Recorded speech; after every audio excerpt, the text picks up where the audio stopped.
I'm a photographer, director, and multimedia artist, and today I am going to be heading to a grief writing workshop with my friend. So my friend Tubz, I've known her since high school. I asked her if she wanted to have a conversation about how it feels to express yourself while writing and dealing with grief. Some background: I lost my dad a couple of years ago to COVID. That was in 2021. Having to go through that grief was extremely painful and not something that I could really describe through visual art, so I took to journal writing a lot. But this is all something that I did alone. I never went to like support groups. Even my therapy was this cat. You were trapped here. Everything was done very like alone. I've healed a lot to the point where I'm able to speak about everything that I've been through, all these memories that I've had without like breaking down in the moment. Creativity is one of my greatest values, so when I'm not expressing myself through a creative avenue, I've sort of lost myself and I don't know where I'm headed. Hence why I have these posters. No tears, just art, which basically means that every single thing that comes our way can be turned into art or a story that you can tell others and inspire them with. I'm gonna stop talking now. I'm gonna go drive over to Tub's place and then we're gonna have a little conversation. Hello. Hello. This is Tub's. Hello. I'm so sorry. I've never done this before, but I'm happy to be here and honored because I'm like Zafar's #1 fan. So I know about this writing workshop because of Tubz, and we've known each other since high school. We have been there for each other for a lot of things, and I feel like we know each other very well. And I love that I get to do this workshop with you. All right, so what I wanted to talk about today specifically is the importance of writing to express yourself, especially when grieving. We both have lost someone close to us in our life. We don't have a lot of people to talk to about this. We don't have a lot of people to relate to. Also, yeah. I especially found that true when I was going through it a couple years ago. When Dad passed away, I was like, I don't know who to turn to.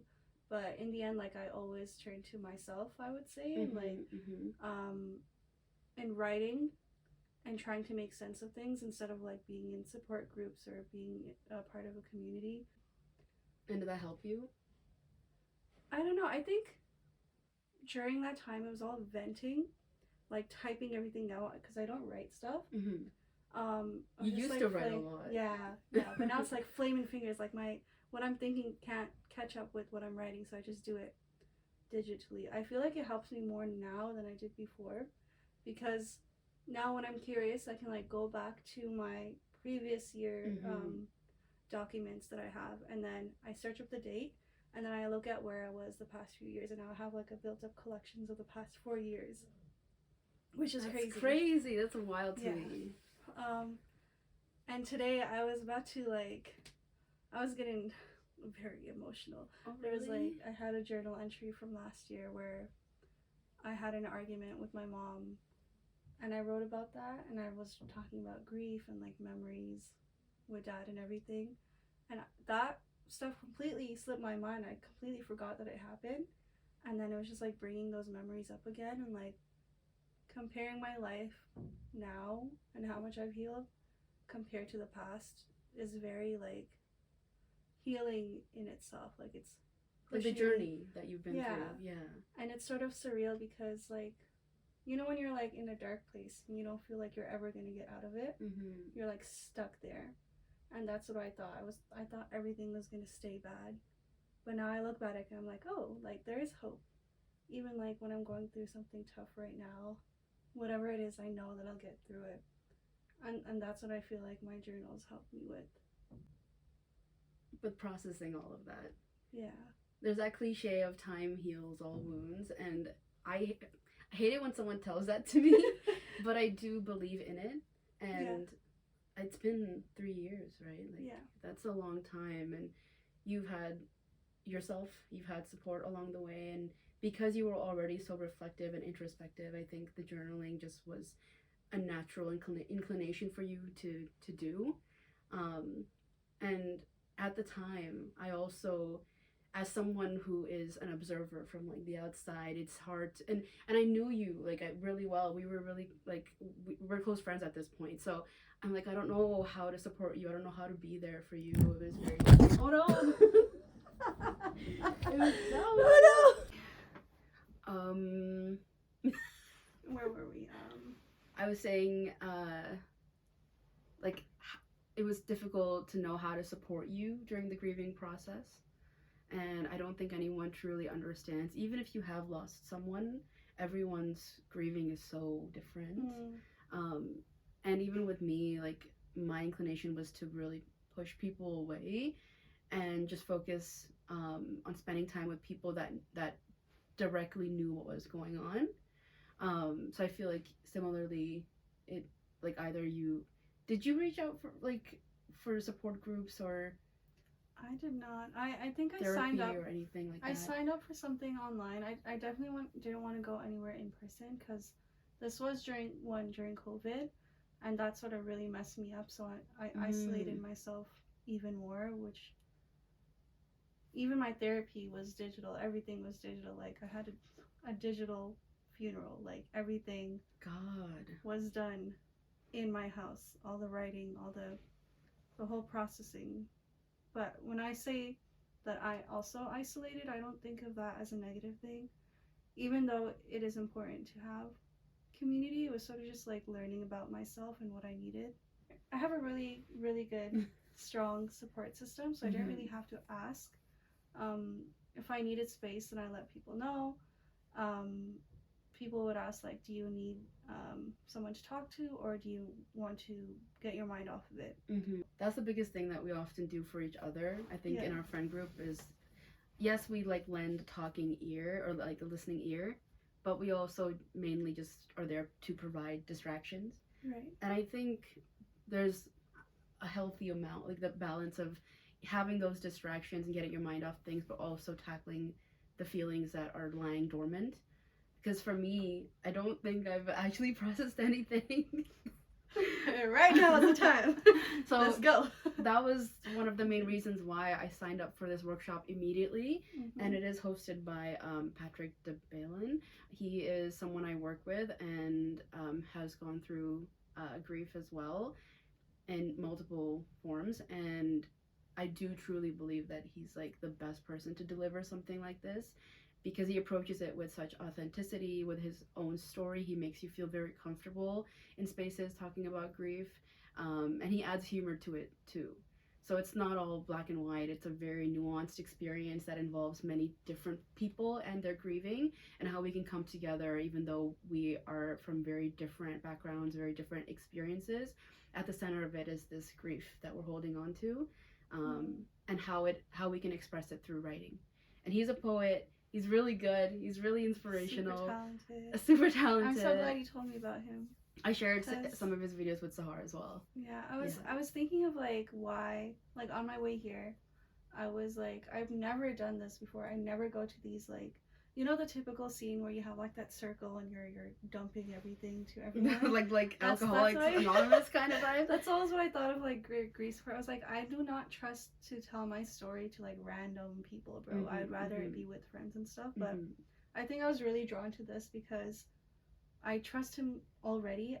Him being an artist and a creative and going through a similar type of pain and then taking that and turning it into something greater. Not that there's like any pressure to have to turn something out of your grief or like make it productive when you're in so much pain, but I don't know.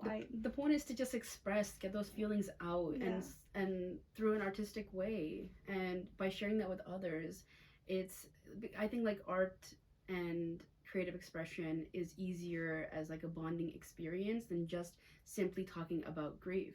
Because that looks very different. We're using art as a tool to express our grief. And I'm like, for me, I wrote a poem for the first time. Which was amazing. To describe how I was feeling. And I'm not using this to like market anything. I'm not posting this online. I did it for myself. And that's the whole point of this workshop as well. And I think the most profound thing he shared last session was that, you know, he has all these opportunities where he's using grief to do workshops, to do speaking events, whatever that may be. And he said he would trade all of that just to have his brother back. And like, we're not, you know, we're not doing this for anything except to cope. That's why we're doing this. You're all coming into this space without needing to share the details of what happened. All you're there is to express grief with each other and the sentiments and the aftermath, you know, and the things that you're feeling. And sometimes with friends and family, you do end up having like that small talk stage where you're like, what happened? What are like, and then you could talk about logistics and you talk about all these things that your feelings get put to the side. And this space is all about feelings. The place that we're going is called Hard Feelings. It's such a nice little cute spot with with like prompts and mental health focused like card games, books, fidget toys. Yeah, they've got card games too. Well, let's talk about your poem. My poem. Yes, because that was your first poem. Yeah. Ever? Yeah, in like a very long time. Yeah, as like an adult, I guess. As an adult, not, like, yeah. As children, but that was beautiful. Sorry. I'm not kidding when I sent you all those messages. Like, when I read it, like, you know how you feel that tug at the heart? Yeah. Because, like, I understood what you were writing and I understood the pain. And I related your feelings and how you were expressing everything to how I was feeling as well. Like, I'm with you there and I totally get it. And you put it so eloquently in a way that not everyone could do. It's like your own personal voice, and I loved hearing it through your perspective. This was the first time I experimented with finding that poetry voice, because I like you've always like been my biggest cheerleader with like, you should write, or you should do this, or you should do that, and I'm like, I don't like, I'm a reader. I love reading. I love consuming things, but it's hard for me to create things myself. Scrapbooking is one way that I have learned to combine both like my need for like preserving memories, but also having a creative expression. And that was something I found that stuck with me. But writing, completely new field for me. Every time I wrote something, I cringed so hard. But for me, this wasn't about making it sound good. I think that was the difference. I was like, I just need to get out what I'm feeling. And this sounds so cheesy to say, but that authentic feeling came out in a way that didn't require structure. It didn't need to be pretty. Didn't need to sound good. It just was, because I let myself just, like, I obviously, like, the structure and finding the rhymes, and that helped also to visualize what this feeling was. And I'm a very visual person. Like I said, scrapbooking is a very visual medium. And so bringing a lot of my, like, visual need into the poem helped bring it to life, I think. And then focusing on the structure helped me not be like consumed with grief, if that makes sense. Yeah. Because I'm like, okay, let's make this rhyme flow a bit better. Let's find a rhyme for this word. Let's make this make sense. And in doing that, I was able to both like involve myself in the poem process, like writing poetry, but also understand like why I'm doing this in the first place. And a question I actually was gonna ask, but I feel like you sort of answered it, is like, why choose doing something creative when you could like express in other ways, like just casually talking about it, or therapy? Like, why choose something that's more creative? Why poetry? Just the question that came to mind.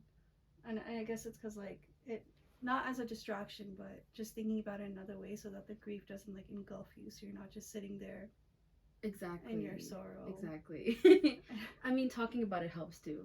Yeah. And it all goes back to the idea of memory preservation, which is such a key point, I think, for both of us. I feel like for you, you've done that through your journals and your writing, and I've done that through my scrapbooking. And we're both like creative people at heart, so the natural inclination is to do something creative that helps express that grief in a way that words can't. With your scrapbooking, I can't recall exactly, but is this something that you did when you started and found the importance of after grief, or was it before? It was before. It was before. And then it's sort of like, do you feel like it really pushed you to preserve memories a lot more, or it was just like stagnant after that? Do you think grief is something that pushes you to preserve memories a lot more? That's an interesting question. I mean, the fear that consumed me for a long time was losing my memory, and I always collect everything, like things that people would assume is garbage. But I keep things, and I hoard like paper and pictures and like little tickets and memorabilia because I like being able to look back at my life. And scrapbooking, when I first started it, was the best way for me to get all that stuff that I'd already been collecting and put it in one place and make it look nice. Yeah. Like the concept of like bringing that memory to life almost through scrapbooking really consumed me. And just finding like different paper and stickers and colors to bring this memory, like to bring it to life in a way that I can look back and you know, experience it in a different way. Like for example, just as an example, some people, you know, they'll go on trips and I'll ask them, oh, so what did you do, tell me, and they just won't remember, like they won't recall. They'll have to sit down and like look through pictures and remember. But because I'm so actively involved in like, okay, how do I make this little boat ride look cool on the page, I'm thinking about it so much that that's going to be ingrained in my head forever.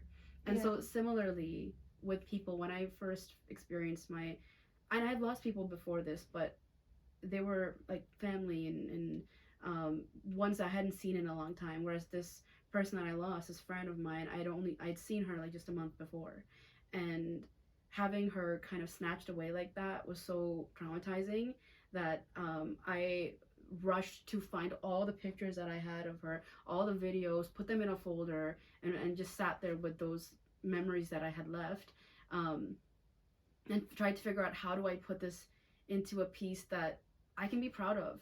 And to be honest, doing all this helps, and it helps me cope, and it's like a band-aid solution, but it never feels like it's enough. It's so funny you said that, because after Dad passed away, as well, thank you for sharing all of that, by the way. I feel like this is something that we haven't talked about before, because we've just been keeping it to ourselves. But even when Dad passed away, I remember going through my old laptop. I was like trying to figure out the password. It was like from 2013, super old, broken thing. But I was trying to grab all those files, all the photos that I ever had of him, throw them all into one folder. I had 2 Dropbox folders. I had a extra Gmail account that I made, and I made copies and I sent it out to close family, and be like, okay, this is every single photo that I have of Dad, every single screenshot, all our conversations. I felt like I just had like this need to preserve and put it all into one place. And the thing you said about being afraid to like forget, I also wrote about that a while ago, where it was like, when someone leaves, like, we're the only ones keeping them alive with our memory, right? Exactly. So it's like, once we start to forget and get busy with our own lives, when we stop grieving, when we're healing in that way, it's like, how much of them are we preserving if we don't? Not that we're constantly having to think about them, but forgetting about them sort of makes you feel like you're losing them even more. Yeah. And the grief gets harder. And there's some people who come up to me and they're like, oh yeah, I knew your dad. You're like, Rana ki. Yeah, like back in the day. And I was like, I'm dying to like have an interview with you of like memories that you have, or like what they start telling me. I remember recently I was talking to an old friend of Dad's, and he was telling me how when they were younger, like my dad would come over and have like barbecues and sleep over, and how he got him into Qawwali music. And that was so like enlightening to me, because I never heard these stories, even stories that my mom tells me. I never heard these when he was here. I heard them after, and now I make sure that I take those stories and I tell Momina as well, because I'm like, I have to relay the message to him, like him to know who his dad is when he grows up. No, that's so precious. I'm wearing makeup and I'm like, actually I see the tears. I had to stop myself, because I was like, not today. That's beautiful, and that's also like so relatable to a lot of people who are grieving, and like that part in my poem that I wrote about like searching for unwritten fragments to script the echoes of you, because like that's like whatever piece I can grab. That was beautiful. I want to hold on to it, and I want to use that to like reshape another vision of you and keep like that memory alive and keep it going. And that's honestly like, do you want to read it? Sure. Read it. Sure. Patrick is actually doing a zine that he's accepting submissions for, and that's what prompted me to write something. I'm like, if I'm gonna like, I need her name in everything that I do. And so this poem that I wrote it's not done for me just yet, but it's at a place where I'm happy to share it. So this poem is called An Unbound Page, and it is in honor of my friend Dania. The day our paths intertwined, your story shed light anew, becoming the compass to mine. Yet remain stalled at this stage for your chapter, unripe in age, left behind an unbound page. Lost in the once bright hardscapes, clouded by soft, somber hues, I hunt for unwritten fragments to script the echoes of you. As they bleed through the sheets, there remain so few. A charred portrait haunts my grasp, too late to undo. Unyielding, I shape a vision of you. Your laughters linger, your life's passion, living as you'd have wished me to. In turn, a faint voice whispers into the haze that a kindling fire will light the way when at last I learn to embrace the sun's rays.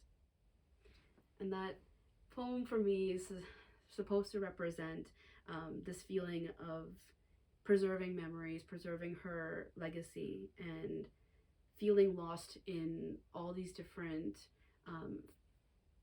emotions that I'm going through and not understanding what they mean, but knowing that at the end of the day, all I need is to live life continuing the way that she would have. That was beautiful. I'm very proud of you. Thank you. I'm thinking back to a poem that I wrote. There's this one line that I write in one poem called Dodge Bullets. And this, you know which one I'm talking about? Yeah, you sent me that one recently. And on that, I write, I kiss the dirt. Like, there's, like, no better way to describe what I'm feeling than through a poem. And in that way, like, poetry is just, like, healing and being able to express what I'm truly feeling. And it expresses it in a way that hits at your heart. Like, it tugs at your heartstrings because you know exactly how to visualize that, you know. It's so much more profound than just being like, yeah, I'm sad. I'm grieving. Right, this is the poem. I'm sad. It's called I'm Sad, and the line is I'm sad. That's it. That's it. And to be honest, that could be pretty impactful too. Deep, bro, deep. I think like going back to the piece, like the structure, this workshop that we're going to, and I'm so excited to hear like your review and like just how you feel in the space. The structure really helps ground my grief, because one thing that I learned, something that Patrick encourages to do is free write without editing anything, just write. And I don't do this often enough, but when I do, I learn so much about what I'm going through. And one thing that really stood out to me is that my grief it doesn't feel like mine. Like the grief that I feel, like the emotions and the tears, like I've lost 3 people now. And every time I think about them, when it first happened and when the news first broke, every time I couldn't cry. I didn't know how to cry. I didn't know what was wrong with me, and I know a lot of people go through this, and there's this you tell yourself like, am I broken? Like, what's going on? And even when telling the news to someone, I find myself laughing and smiling. Bro, I'm doing it right now. And again, I know this is a response. I know that this is like a response to grief, but it makes me just question why. Like, am I even allowed to grieve? Like, did I not know this person enough? Did it not mean something to me? Like, why am I feeling this way? And the only time I cried was seeing other people cry. So, like, my empathy was coming from their grief. And I still, to this day, I'm trying to figure out how to unlock my own grief. It feels like I'm constipated. That's the only way to describe it. That's so poetic, bro. That's on bad. Constipated with grief. But like you said, like everyone has their own way of grieving, right? Yeah. It doesn't always look the same for everyone. Did I ever tell you about when I heard when my dad passed? Like what? Tell me down? again. Yeah. It was a lot. Because that moment is like the most triggering Yeah. for people. And I felt like my response in that was, I felt like it wasn't normal to like the average person. Like something is definitely wrong with me, but before my dad left to Pakistan because he had to go on a work trip, I told myself I should probably take a photo of him in case it's the last photo I ever take of him. I remember. Like I knew these thoughts kept coming to my mind. I was like, I should hug him, say bye to him one last time in case it's the last time. And then I remember I was having a conversation with a close friend and I was like, you know what? Like I'm not scared of death anymore. And I remember typing all these messages, sending it to her. And I felt like for me, it was like Allah preparing me in some way. And when I found the news of Dad passing away, like it was just like a casual day like any other. And then my mom, she's like, your mamu called from Pakistan. He needs everyone to get in the same room. And my mom's worrying. And she's like, what happened? What happened? And then my mamu was like, Maqsood's not well. Maqsood's not well. He's really not well.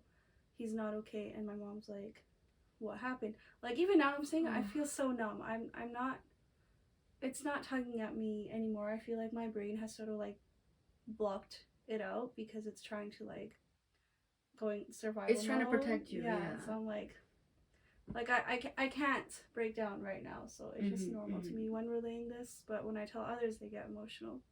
I guess it's because it's like the first time. But when my mom finally said that, you know, he passed away, my mom was like, that's impossible. First it was like disbelief, and then she started breaking down, and then my cousin, she was like, give her the phone, give it to her. And then because her English was not that well, she was trying to explain it to me. She's like, your dad no more, your dad no more. She's like, do you understand what I'm trying to say? And in my mind, my face was blank. I was numb while all my sisters were holding on to each other. My mom was just like sobbing. And I was like, I feel like that sort of came from like an eldest daughter kind of protective mode. Like, I can't break down right now. Yeah. And like I have to support my mom, I have to support my family. So I didn't cry in front of them. I went into another room and I called some people and I let them know, and that's when I started sort of tearing up. But when I heard about the news of my dad, in my mind, the word that I said was finally. And it sounds so bad when I say it now, but it's because I kept, like, that anxiety was telling me that something was going to happen, and I knew it in my heart, and I don't know how else to explain it, but it's like the thoughts finally came true. Wow. And it was really, really odd. When I tell you, I feel very like evil for saying that. Like, it sounds so bad, but it's just like those are the thoughts that I was having. I know, like gosh, that's a lot. It is a lot. Trauma dumping. No. Sorry, Jen. That's such a Gen Z reaction. You have to turn it into comedy. It's too serious now. Wow, we need therapy. I think, but we can relate in that way of like lacking feeling. I think the numbness is something that not a lot of people talk about.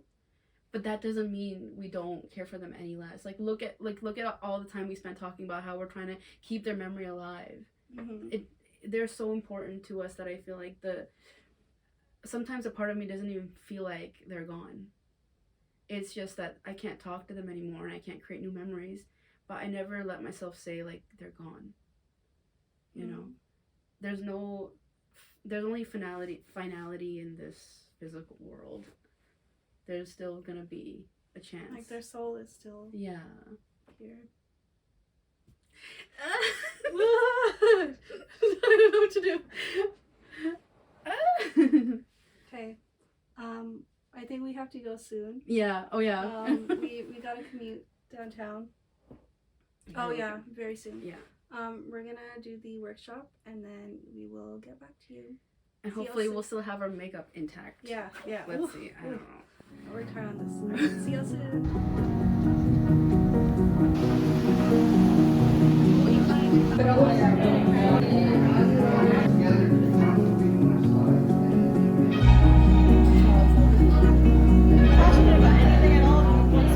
Hello, what's up? My name is Patrick, poet, filmmaker, storyteller. You're just in the end of the Empty Spaces brief writing program. It was a great session 3. Got the chance to meet Zafar, gang. Yeah, check me out anytime. And if you ever want to write, hit Zafar up and she'll point you in the right direction.